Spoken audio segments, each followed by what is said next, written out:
we begin this morning with voting rights, once again at the top of the Democrats' to-do list, an effort to get something done, they say, by the Martin Luther King Jr. holiday, even if that means a change to the filibuster rules. The Senate Majority Leader Chuck Schumer saying the Senate will consider those changes if Republicans block a voting rights bill, rolling out the so-called nuclear option, which would allow Democrats to pass legislation with a simple majority. But Senators Joe Manchin and Krysten Sinema strongly oppose changing filibuster rules. They say doing so could hurt Democrats if and when Republicans take control of the Senate. Joining us this morning, some of the brightest minds in politics, political analyst Bree Maxwell, BNC contributor Teslin Figaro, political commentator Quentin Giles is with us as well. So Quentin, I'll begin with you. Do Democrats realize that Voting Rights Week is starting to sound like Infrastructure Week in the Trump administration? Yeah, it absolutely is. And it's absolutely tied to political shenanigans, if I do say so myself. Putting this deadline of Martin Luther King Day for voting rights when it is black and brown folks who continue to rise up in the streets to demand that we have action on voting rights is starting to feel like you're yanking me around every few years, or you're yanking me around every couple of months just to get me activated and just to get me and black folks to continue to support you at the ballot box. And so it's really time to put up or shut up.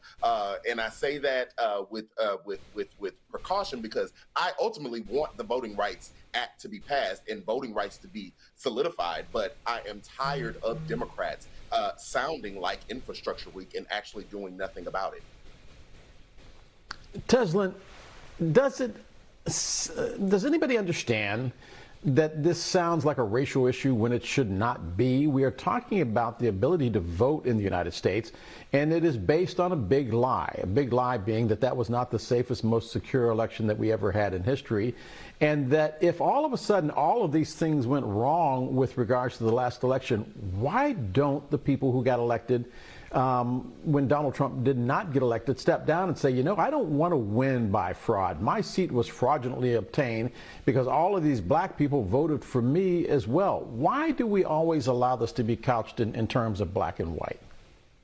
Well, because the reality of it is it does affect black folks more than anybody else. And in addition to that, we have people who are disenfranchised. You have poor that cover all different colors. But let's just be very clear about it. It is certainly an issue that affects access to the polls. I always try to use that word because there is a conversation out there that says, hey, we have the right to vote. So people are confused. What we're talking about is restricting access to the polls for those who are poor, disenfranchised, disabled, and just don't have the means to be able to take off work and stand in a line all day and all night and only be able to go to one poll and be able to have transportation to get to that poll and get water while they're standing in that poll. So this is exactly what it is. We have to call it what it is. I love the opening that you did. And you said, why would they want to take it from another white guy? Well, guess what? White guys have always colonized power from other white guys in order to have more power.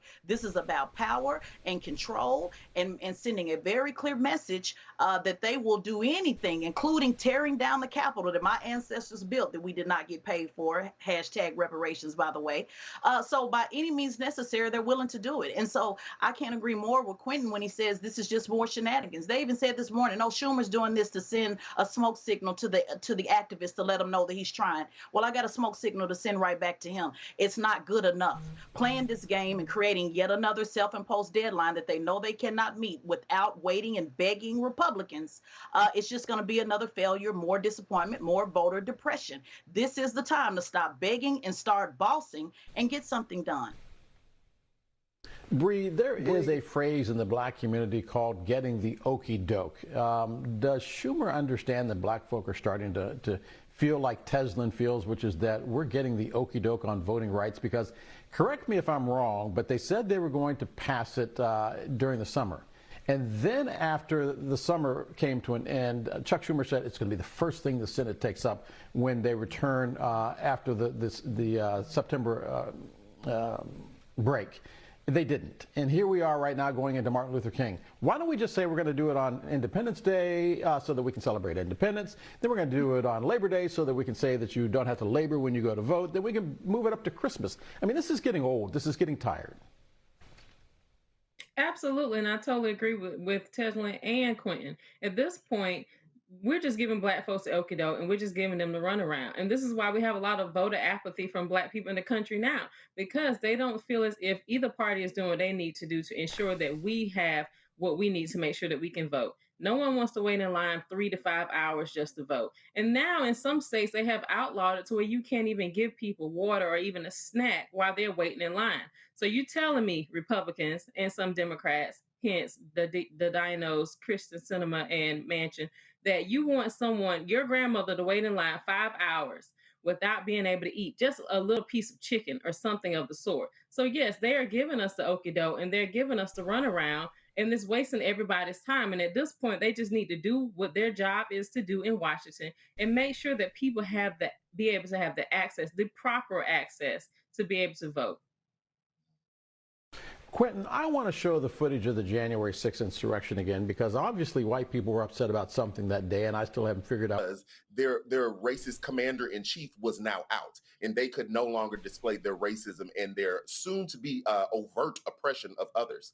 But black folks have been mad. Black folks are mad today. But the thing is, black folks have always just advocated for equality and equity. Not one of us, not one of my friend groups or spheres of influence or a person that I'm connected to 3 degrees separated from has ever talked about plotting and running into a Capitol and tearing down and destroying something because we're not getting what we want. One thing about us, we will go about it the proper way, but we are still ticked off in our pursuit. So I think all of that energy that we have is starting to cultivate, particularly in my generation, millennials and Gen Zers. I am seeing so much more advocacy, and not just advocacy, but actually wanting to run, joining programs like the one that Tesla runs to get people down, the boots on the ground to know how to run for office, know how to support the candidate that is going to actually advocate and work for them. So I think the way that black folks are using that anger is to change the system by infiltrating the system and obtaining those positions of power. Tesla, I want to point out, though, that we're talking about a civil rights movement that is now more than a century old. And people from my generation are now saying, how long do black Americans have to wait before we no longer have to go through, as Quentin said, these shenanigans? Well, I'm so glad we're having the generational conversation. I always love that conversation. And Quentin is right. I don't know what your generation is saying, but I definitely know the descendants of my generation, which is the descendants of hip hop, the descendants of NWA, and their children, which is 18 to 45, are saying no more. It is time to move forward.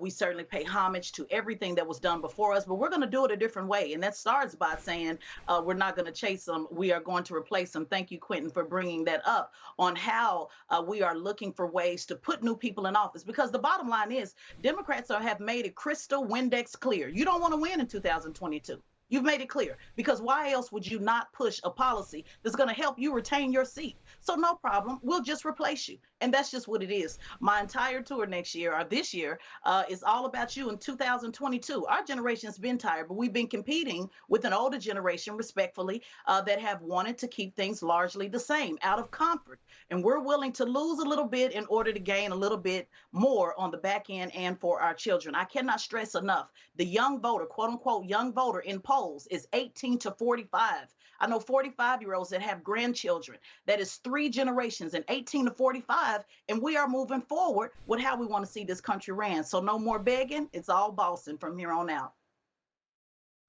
I feel offended in the sense that I always thought we belonged to the same generation. I now realize that there might be a disconnect, specifically when you mentioned 3 hip-hop groups that I have no idea who they are.